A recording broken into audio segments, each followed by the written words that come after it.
Is Rahi and welcome to our channel BEd वाले। आज के इस वीडियो में strategies of writing for childrens की बात करेंगे। अगर आप लोग MJP RU से बीएड कर रहे हैं तो ये वीडियो आपके लिए बहुत ज़्यादा इंपॉर्टेंट है। अदर यूनिवर्सिटी के लिए भी ये वीडियो इंपॉर्टेंट हो सकती है। तो हम लोग फटाफट से देखते हैं और इसमें आप लोगों को 3 चीज़ें दी गई हैं। एक तो नोट टेकिंग दी गई है, समराइजिंग दी गई है और टेक्स्ट बुक का एनालिसिस दिया गया है। तो उन चीज़ों को हम लोग फटाफट से समझते हैं। देखिए यहाँ पे बात की गई है जो बच्चे का लिखना है वो हमें क्या करना है, कैसे डेवलप की जाए या फिर बच्चा कैसे अच्छा कर सकता है, मतलब वो खुद को एक्सप्रेस कैसे कर सकता है राइटिंग के द्वारा। तो वो चीजें हम लोग अभी यहाँ पे देखेंगे। देखिए बालकों को सिखाने में मनोवैज्ञानिक पद्धति का प्रयोग किया जाता है। जितने भी साइकोलॉजिकल वे हैं उसके माध्यम से बच्चों को सिखाया जाए। कह सकते हैं कैसे, हम सिंपल सी बात करें LSRW की हम लोग बात करते हैं। LSRW देखिए बच्चा सबसे पहले लिसनिंग करता है, सुनता है, फिर स्पीक करता है, बोलता है, रीडिंग करता है, देन उसके बाद राइटिंग करता है। एक जो हमारी मनोवैज्ञानिक हैं जिनका नाम है मारिया मॉन्टेसरी, तो मॉन्टेसरी ही सिर्फ ऐसा कहती है कि बच्चे को पहले राइटिंग सिखाई जाए, क्योंकि इनका मानना ऐसा है कि राइटिंग जो है वो बहुत कठिन काम है। तो ये कहती हैं कि बच्चे को पहले राइटिंग सिखाई जानी चाहिए, उसके बाद सारी चीज़ें होनी चाहिए। बट बाकी सारे साइकोलॉजिस्ट बोलते हैं कि LSRW listening, speaking, reading and writing, यानी बच्चे को जब सुनना अच्छा आएगा, बोलना अच्छा आएगा, पढ़ना अच्छा आएगा तो वो खुद से ही लिखना भी अच्छा सीख जाएगा, है ना। तो यही क्या है, मनोवैज्ञानिक क्रम है। तो फटाफट से देखते हैं। देखिए पाठशाला में बालकों से पहले वर्णमाला के अक्षर लिखवाए जाते हैं, फिर शब्द और इसके पश्चात वाक्य। देखिए हम लोग सरल से जटिल की ओर चल रहे हैं। देखिए यह एक दोषपूर्ण प्रणाली है। क्यों दोषपूर्ण प्रणाली? वो इसीलिए है क्योंकि जब बच्चा जो है आता है तो वो ऑलरेडी कुछ छोटे छोटे यानी LSRW लिसनिंग, स्पीकिंग, रीडिंग और राइटिंग में वो कुछ शब्दों को जानता है, कुछ स्किल उसके अंदर पहले से ही होती हैं। तो इन सब चीज़ों को डेवलप करना एक शिक्षक का काम होता है। लेकिन जो शिक्षक है वो पहले छोटा बड़ा सिखाता है बच्चों को, देन उसके बाद शब्द सिखाता है। जब वो उसको वाक्य सिखाता है और वो वाक्य पहचानना आ जाता है बच्चे को, तब जाके वो चीज़ें उसके लिए सार्थक सिद्ध होती है, वरना वो चीज़ें उसके लिए निरर्थक रहती हैं ना। तो बच्चे में क्या है, वो धीरे धीरे जब इंक्रीमेंट होता है यानी इम्प्रूवमेंट आता है उसमें, तब बच्चा क्या कर पाता है, उसके लिए वो चीज़ें बेहतर साबित होती हैं, अच्छी साबित होती हैं। वरना जो है वो जब वर्णमाला पढ़ता है और अक्षरों को पहचान नहीं पाता, तब वो चीज़ें उसके लिए निरर्थक साबित होती हैं। अब देखिए जो बच्चा लिखता है, जो उसकी लिखावट है, उसको अच्छी लिखावट की प्रेरणा कैसे दी जा सकती है। देखिए हम लोग की सेंटर्ड एजुकेशन है, तो बच्चे को कहीं से भी हीनता की भावना नहीं आनी चाहिए, या फिर हम कंपैरिजन नहीं करेंगे, सेग्रीगेशन नहीं करेंगे।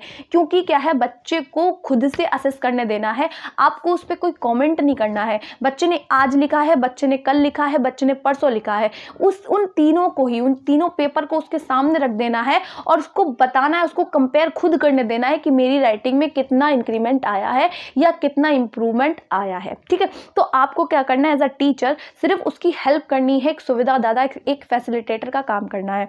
तो यहाँ पे देखिए कह रहे हैं स्वयं निर्णय देना है, यानी बालक जो अध्यापक है वो बालकों के सामने उन्हीं के द्वारा लिखे गए कई प्रकार की लिखावट के नमूने प्रस्तुत करे और उनकी सहायता से सबसे सुंदर, सबसे खराब, बीच की कुछ श्रेणियों को मतलब जो भी उन्होंने लिखा है उस लेख को चुने। प्रत्येक बालक का लेख कौन सी श्रेणी का है यह देखा जाए। और जब बालक खुद से असेस करेंगे तो इसमें अध्यापक को भी मदद मिलेगी कि जो बालक की प्रगति है वो कहाँ तक हुई है। ठीक है, और अब कितना सुधार की जरूरत है और कितना सुधार हो गया है।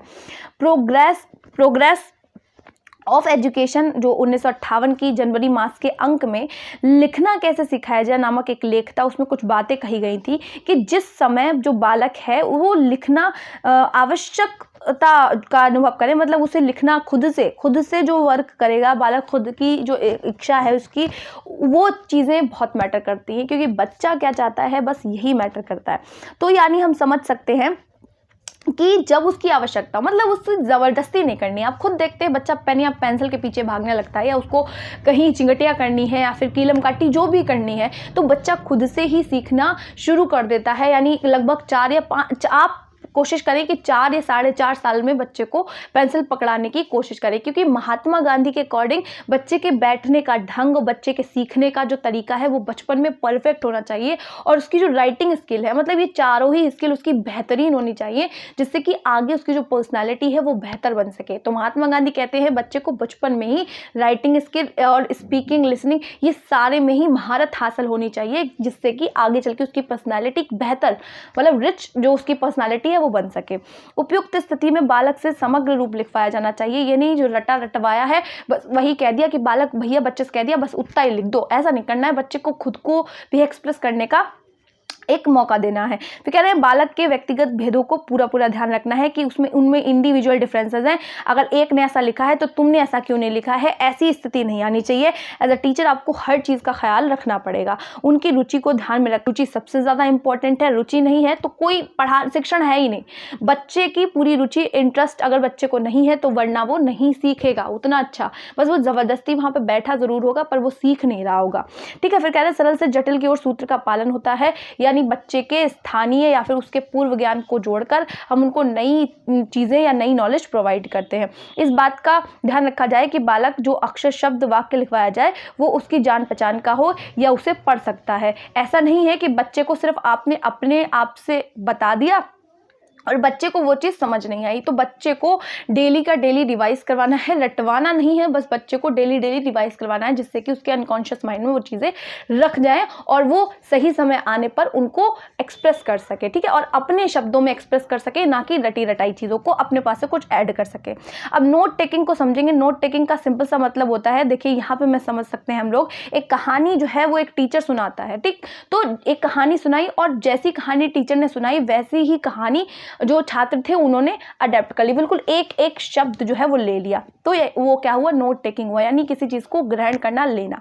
तो ये यहाँ पे हम बात कर सकते हैं प्रसिद्ध भाषा पामर विशेषज्ञ पामर और हरोल्ड कहते हैं भाषा सीखना, यहाँ पे गलत लिख गया है, आदत कह सकते हैं, आदत डालना। ठीक है, आदत को डालने की प्रक्रिया कही है, तो जिसमें कि कह रहे हैं भाषा निरंतर क्या है, अभ्यास करने से आती है। आप देखते हैं 2.5 साल का बच्चा, 1.5 साल का बच्चा, 5.5 साल का बच्चा धीरे धीरे करके पहले वो टूटी फूटी बोलता है, फिर 2-3 अक्षरों को जोड़ के बोलता है, वाक्य बोलना शुरू करता है, धीरे धीरे उसमें इम्प्रूवमेंट आता है बच्चे में कि वो धीरे धीरे शब्दों को बोलना सीखता है। वो जैसे इन्वायरमेंट में रहेगा वो वैसे ही भाषा बोलना सीख जाएगा। तो यानी अभ्यास से लगातार वो चीज़ों को सुनता है, बोलता है, सुनता है, बोलता है, जिससे कि वो परफेक्ट बोलना सीख जाता है।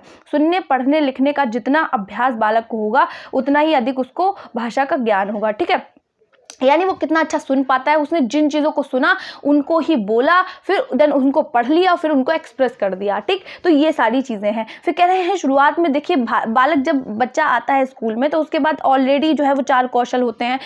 कौशल है मतलब सुनता तो वो पहले से सुनना है, बोलना है और पढ़ना है। चलिए पढ़ना नहीं आता होता है तब भी कुछ बालकों को आता होता है, या मम्मी पापा कुछ इंप्रूवमेंट करके भेजते बच्चे में। तो क्या है, बच्चे को सुनना, बोलना, लिखना, ये क्या है, देखिए सुनना और बोलना तो सभी को आता है। ठीक, तो वो क्या करते हैं, खुद को एक्सप्रेस करते हैं, अपने फ्रेंड्स के साथ कुछ बातें करते हैं। छोटा होता है बच्चा फिर भी वो बातचीत करता है, तो खुद को क्या मौखिक रूप से व्यक्त करता है, तो उसकी जो स्पीकिंग स्किल है वो बेहतर होती चली जाती है। और जितना जो बच्चा अपने आप को एक्सप्रेस करेगा, स्पीकिंग स्किल जिसकी जितनी ज़्यादा अच्छी होगी, अपने शब्दों में कह पाएगा चीज़ों को, उसकी राइटिंग स्किल उतनी ही ज़्यादा बेहतर होगी। केवल रट के बोलने वाले बच्चे कभी भी बेहतर नहीं कर सकते राइटिंग स्किल में। तो जितना हो सके बच्चे को इस बात की स्वतंत्रता मिलनी चाहिए कि बच्चे खुद को एक्सप्रेस कितना अच्छा करते हैं, खुद की स्वयं की अभिव्यक्ति कितनी अच्छी करते हैं। किसी एक टॉपिक को दे दिया और उस पर चर्चा करने लगे, ठीक, कि कौन इस टॉपिक को कितना अच्छे से एक्सप्लेन करेगा। तो अगर उसने अच्छे से एक्सप्लेन किया बोल के, तो वो उतने अच्छे से राइटिंग स्किल को भी समझ पाएगा। आई मीन राइटिंग स्किल भी उसकी अच्छी होगी। यानी यदि बालक बातचीत में अपने विचारों को अच्छी तरह से अभिव्यक्त करेगा तो क्या है, वो नोट टेकिंग के लिए भी बिल्कुल परफेक्ट होगा कि अगर कोई टीचर बोल रहे हैं तो फटाफट से उसको लिख सकता है, अपने शब्दों में भी लिख सकता है, चाहे वो नोट मेकिंग कह ले, मेकिंग में वो खुद से बना के कुछ अपने शब्दों में लिख लेगा। टेकिंग का मतलब है जो टीचर बोल रहे हैं और वो फटाफट से लिख पा रहा है, मतलब उसकी लिसनिंग, स्पीकिंग, रीडिंग और राइटिंग चारों स्किल उसकी बेहतर हो रही है, क्योंकि ये चारों ही आपस में एक दूसरे से संबंधित हैं। अगर लिसनिंग अच्छी है, स्पीकिंग, सभी ठीक, क्योंकि जब हम बोल रहे हैं तब भी सुन रहे हैं, है ना, तो लिसनिंग भी हो रही है और स्पीकिंग तो हो ही गई रही है ना। ऐसे ही है जब हम सुन रहे हैं तो मतलब सारी चीज़ें आपस में मतलब बिल्ट हैं, मतलब आपस में बंधी हुई हैं चारों ही हमारे जो कौशल है। तो चलिए हम लोग देखते हैं समराइजिंग। समराइजिंग को तो आप समझ ही रहे होंगे, सारांश लिखना। एक गद्य की हम लोग बात करते हैं, गद्य जो शिक्षण होता है साहित्य भाषा में, उसमें क्या होता है, पूरी कहानी हम लोग जो है पढ़ लेते हैं, टीचर पढ़ा देते हैं पूरी बुक से, उसके बाद पूछते हैं इसका सार क्या है। सार को ही हम लोग सारांश कहते हैं, समराइज करना, उसका निश क्या, उसका निचोड़ क्या है, वो सारी चीज़ें, है ना। तो बच्चे को बच्चा समझ पाए, जैसे पूरी कहानी कितना तो सभी पढ़ लेते हैं, लेकिन बच्चा समझ पाए एक्चुअली कहानी थी क्या, कि अगर एक खरगोश था ऐसा, मतलब अपने आप से खुद को एक्सप्रेस जो कर पाते हैं, ये नहीं पूरी किताब पढ़ के आपको सुनाने लगे, अपनी भाषा में वो कहानी को बता सके, ठीक, उसको समराइजिंग कहते हैं। इसमें जो भाषा शिक्षक है, मतलब जो फिर इंग्लिश लिटरेचर और जो साहित्य के जो लोग हैं, मतलब आई मीन जो टीचर हैं, उनका विशेष योगदान रहता है। भाषा के टीचर का बहुत अधिक मतलब और अदर टीचर्स से भाषा शिक्षक का ज़्यादा योगदान रहता है बच्चे के डेवलपमेंट में। देखिए यहाँ पे बॉसिंग कह रहे हैं कि सारांश लेखन से तात्पर्य विद्यार्थी का समुचित निर्देशन, ताकि वह कक्षा में अध्यापक के निर्देशन में काम करता हुआ स्वाध्याय के कौशल विधियों से परिचित हो सके और उन पर अधिकार प्राप्त करके उनका कौशल प्रयोग कर सके। कुल मिला के बच्चा क्या कर सके, अध्यापक के निर्देशन में क्या कर सके। देखिए है, ऐसा नहीं है कि अध्यापक बहुत ज़्यादा ऐसा करने लगे कि मैं ही सब कुछ हूँ, नहीं, बट उनका निर्देशन होता है लेकिन एक हद तक, ठीक, एक सीमा तक होता है जहाँ बच्चे की मतलब देख रेख अच्छे से हो सके, बच्चा भटक ना जाए अपने रास्ते से। अब देखिए यहाँ पे अगर हम लोग बात करें तो सारांश लेखन में 3 बातों का बहुत ध्यान रखा जाता है। विद्यार्थी का योग्य निर्देशन, जो देखिए इसके लिए शिक्षकों का अच्छे से प्रशिक्षित होना बहुत ज़रूरी है, उनका अपने विषय में महारत हासिल करना बहुत ज़रूरी है, जिससे कि विद्यार्थियों का योग्य निर्देशन हो सकेगा। छात्र छात्राओं को शिक्षण विधियों से परिचित करवाना, उन्हें शैक्षिक दृष्टि से आत्मनिर्भर तथा कुशल बनाना, ठीक है, किसी मतलब एक हीनता की भावना नहीं रहनी चाहिए। अब देखिए हम लोग पाठ के सारांश को कैसे बताया जा सकता है या कैसे बनाया जा सकता है। सबसे पहले हम लोग अगर बात करें तो एक टीचर क्या करता है, किसी भी एक बिंदु को लेता है, जैसे उसने एक चैप्टर पढ़ाया, उसकी छोटी सी एक हम लोग सारांश लिखते ही थे, जैसे हम लोग संदर्भ प्रसंग व्याख्या लिखते थे, तो उसने व्याख्या करने के लिए कहा। पहले टीचर ने अपने आप खुद एक्सप्लेन कर दिया, देन उस चीज़ को लिखने के लिए कहा बच्चों से। बच्चों ने क्या किया, बच्चों ने अपनी कॉपी में फटाफट से लिख लिया, ठीक है। अध्यापक ने कहा और बच्चों ने क्या किया, कॉपी में फटाफट से लिख लिया। फिर क्या किया टीचर ने, वो जो कॉपी में लिखा हुआ है बच्चों को अपनी भाषा में अभिव्यक्त करने के लिए कहा। जब बच्चों को अपनी भाषा में अभिव्यक्त करने के लिए कहा तो बच्चे ने उसको एक्सप्रेस किया, टूटा फूटा ही सही एक्सप्रेस किया, लेकिन यहाँ पे बच्चा बचने की कोशिश करता है। क्यों? क्योंकि उसमें समझ में ही नहीं आया होता है। अगर टीचर ने अच्छे से एक्सप्लेनेशन नहीं दी होती है तो टीचर को वहां पे बच्चे को असेस करने का मौका मिलता है। हालांकि यहाँ पे अध्यापक को बच्चे पे चीखना या चिल्लाना बिल्कुल नहीं है, क्योंकि अगर बच्चे ने नहीं सुना है तो इसमें भी टीचर की गलती है, उस छात्रों की गलती नहीं है। तो आपको इस बात को ध्यान रखना है कि आपका जो शिक्षण है वो कितना प्रभावशील है, और हर एक बच्चे पे आपकी नजर होनी चाहिए कि बच्चे कौन सी एक्टिविटी कौन सा बच्चा कर रहा है, और आपको कमजोर या तेज बालक का भी पता होना चाहिए। तो आपको बच्चे पे पूरा ध्यान रखना है। तो यानी क्या करना है, अध्यापक पहले एक्सप्लेनेशन देंगे, उसके बाद बच्चे उसको कॉपी पे उतार लेंगे, फिर बच्चे से उस चीज़ का क्या करेंगे, अभिव्यक्ति करने के लिए कहेंगे, और बच्चा जैसा तैसा बताएगा, कोई बात नहीं। अपना जब वो बता देगा तो शिक्षक जो अध्यापक है वो क्या करेंगे, बुलाएंगे अपनी डेस्क पे और बच्चों से क्या कहेंगे, बच्चों को क्लासरूम के सामने खुद को एक्सप्रेस करने के लिए कहेंगे। ऐसा जो अध्यापक है वो कुछ बच्चों से कह सकते हैं, क्योंकि इतनी बड़ी कक्षा में, और ये जो एक्सप्लेनेशन की जो मतलब प्रोसेस है, ये जो प्रक्रिया है, वो ऐसा नहीं है कि आप कुछ बच्चों को ही सिलेक्ट कर लें। डेली का डेली आप क्या कर सकते हैं, कुछ नए चैप्टर्स होते हैं, एक चैप्टर तो होता नहीं है, तो नए बच्चों को उठा सकते हैं और उनको पहले आप खुद एक्सप्लेनेशन देंगे, उसके बाद उनको अभिव्यक्त करने के लिए कहेंगे। देन जब अभिव्यक्त कर रहे होंगे तो बच्चों, जो एक बच्चा मतलब एक्सप्लेनेशन दे रहा है, तो आप और बच्चों से कह सकते हैं कि अपनी कॉपी में उतार लें। और जब एक बच्चा कहता है तो और भी बच्चों को अभिप्रेरणा मिलती है कि मैं भी खुद की अभिव्यक्ति कर सकता हूँ, या मैं भी बता सकता हूँ जब ये बच्चा बता ले रहा है, तो ठीक है। तो इससे भी फायदा होता है। तो पाठ का सारांश जो है आप क्या कर सकते हैं, कैसे बना सकते हैं, या तो खुद से, या तो बच्चा बता सकता है और या फिर आप दोनों मिलके बता सकते हैं, यानी अध्यापक बता सकता है या फिर छात्र बता सकते हैं, या दोनों मिलके बता सकते हैं। ऐसे हमारा क्या है, पाठ का सारांश बन सकता है। ठीक है, क्योंकि भाई स्टोरी तो पूरी है, या तो एक्सप्लेनेशन कौन देगा, या तो अध्यापक देंगे, या तो एक्सप्लेनेशन कौन देगा, छात्र देंगे। मतलब या फिर जैसे आप फर्स्ट टाइम क्लास में गए हैं तो आपने बच्चों से कहा ये वाला चैप्टर है, ये कहानी का नाम है, तो आपको इस कहानी के जो ऊपर का चैप्टर का नाम है उसको देख के क्या लग रहा है कि कहानी क्या होगी, तो बच्चा कुछ कुछ बताने की कोशिश करेगा। तो यानी वहां से भी सारांश निकल सकता है छात्रों से, और फिर दोनों मिलके भी, यानी पहले छात्र देंगे फिर उसी चीज को अपने शब्दों में छात्र व्यक्त करेंगे। ठीक है, तो शायद आई होप इसको आप समझ पाए होंगे। अब देखिए यहाँ पे हम लोग बात करें तो बालकों का लेखन विश्लेषण, मतलब जो लेखन विश्लेषण है वो कैसा होना चाहिए। मतलब इसके लिए लिखना जो सिखाने के लिए हम कुछ विधियों का प्रयोग करते हैं।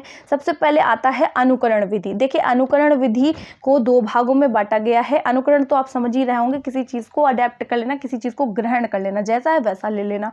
जैसे मैंने किसी को गाली देती सुनी तो मैंने गाली अडेप्ट कर ली, मैंने किसी को पूजा करते देखी तो मैंने पूजा करना अडेप्ट कर लिया। तो ये सारी चीज़ें हैं। अब देखिए रूपरेखा अनुकरण।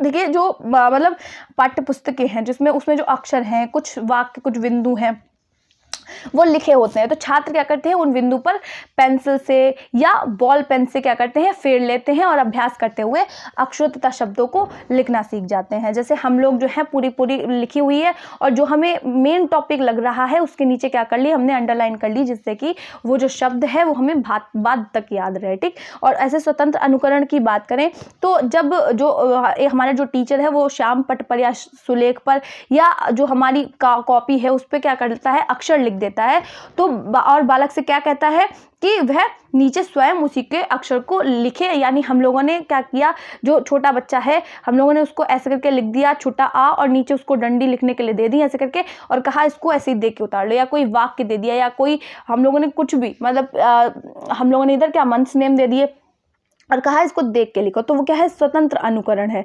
और रूपरेखा क्या है, हम अंडरलाइन वाला कॉन्सेप्ट है। और मोंटेसरी विधि की बात करें तो मोंटेसरी विधि क्या कहती है, मोंटेसरी विधि कहती है कि आँख, नाक, जो कान है, जितनी भी ज्ञानेंद्रियां हैं, यानी हाथों की सहायता से की जानी चाहिए। बालक को पहले अक्षरों को दिखाया जाना चाहिए और फिर ध्वनियों को कानों से सुनाना चाहिए।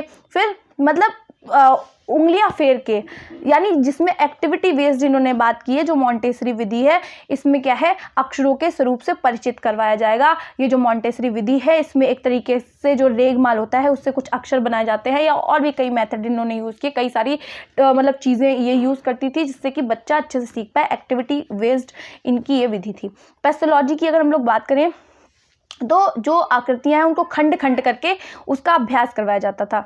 जैसे ओ का बा और का। ठीक है, तो ये सारी चीजें हैं। जैसे कोई भी अक्षर जो है बार बार दोहरवाया जाता था पैथोलॉजी विधि में।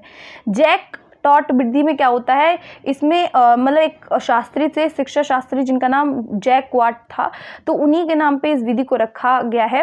मतलब इसमें क्या है, बालक खुद से चीज़ों का संशोधन करेगा, खुद से क्या करेगा, जो पाठ पढ़ा है उसमें क्या करेगा, कोई वाक्य है अध्यापक लिख के दे देगा, और जो मतलब अशुद्धि है उसे खुद ठीक करना और उसे मिलाना और पूरे वाक्य का अभ्यास करना, इसमें बालक खुद से ही करेगा जो करेगा। ठीक है, जैक टॉट विधि में भी खाली जो टीचर है वो उसकी थोड़ी थोड़ी मदद करेगा। अब हम लोग जानेंगे पाठ्य पुस्तक विश्लेषण, यानी जो हमारी पाठ्य पुस्तक विश्लेषण है, टेक्स्ट बुक एनालिसिस है, उसको जानते हैं। देखिए पाठ्य पुस्तक को पढ़ाते समय वाचन आत्म प्रकाशन हेतु पर्याप्त समय मिलता है। विषय व्याख्या, प्रश्नोत्तर, सारांश, कथन, शब्द प्रयोग, वाक्य रचना से छात्रों का वाचन क्या प्रकाशित किया जा सकता है। अब देखिए हम लोग बात करें तो जो हम लोगों का पाठ्य पुस्तक है वो किन किन कामों में आती है उनको भी जानते हैं।